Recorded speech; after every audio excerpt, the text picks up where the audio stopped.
তখনও জানাজা শুরুর কয়েক ঘন্টা বাকি। কানায় কানায় পূর্ণ জাতীয় সংসদের সবুজ প্রাঙ্গণ। বেলা গড়ায় দক্ষিণ প্লাজা ছাপিয়ে মানুষের ঢল চলে যায় মানিক মে এভিনিউতেও।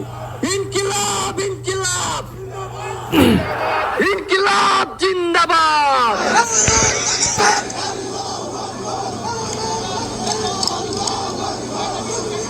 হাতে লাল সবুজের পতাকা, অশ্রুসিক্ত চোখে দৃঢ় শপথে লক্ষ মানুষের অপেক্ষা তখন একজন ওসমান হাদির জন্য, যিনি ফ্যাসিবাদী রাজনৈতিক ও গোষ্ঠীগত সাংস্কৃতিক বয়ানকে গুড়িয়ে দিয়ে গেছেন আপন শক্তিতে।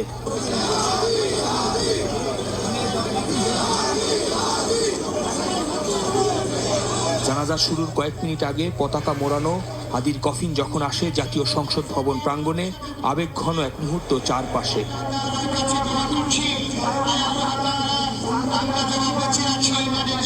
রাষ্ট্রের প্রধান নির্বাহী থেকে শুরু করে রাজনৈতিক নেতৃবৃন্দ, সেনাপ্রধান, কূটনীতিক, শরীফ ওসমান হাদির বন্ধু, সহযোদ্ধা, কে ছিলেন না শ্রদ্ধা জানাতে আসা এই মানুষের মিছিলে।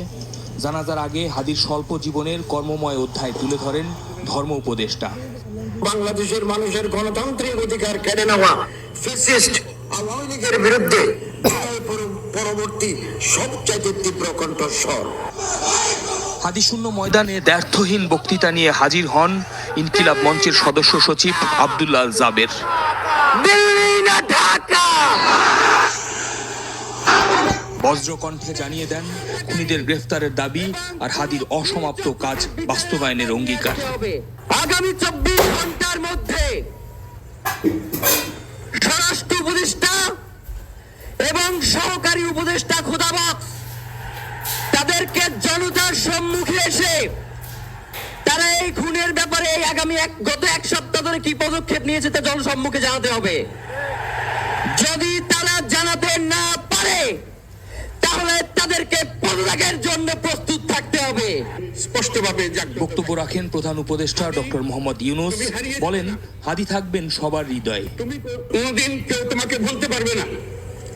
তুমি যুগ যুগ ধরে আমাদের সঙ্গে থাকবে, আমাদেরকে তোমার মন্ত্র পুরো মনে করিয়ে দেবে, আমরা তোমাকে মনে করিয়ে দেব চলবীর অন্যতম মসজিদ। পাহাড় সম বেদনা বুকে চেপে জানাজায় ইমামতি করেন ওসমান হাদির বড় ভাই ডক্টর আবু বকর সিদ্দিক।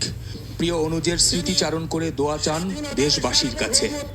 হয়তো আল্লাহ তাআলা ওর শহীদি সেই মওত নসিব করে দিয়েছেন, কিন্তু আপনাদের কাছে আমি এই ঋণ কোনদিন আমি ছাড়বো না।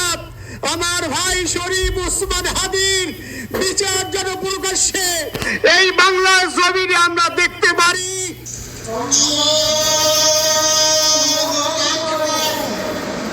বেলা 2:30টার দিকে শুরু হয় শরীফ ওসমান হাদির ঐতিহাসিক জানাজা। আসসালামু আলাইকুম ওয়া রাহমাতুল্লাহ।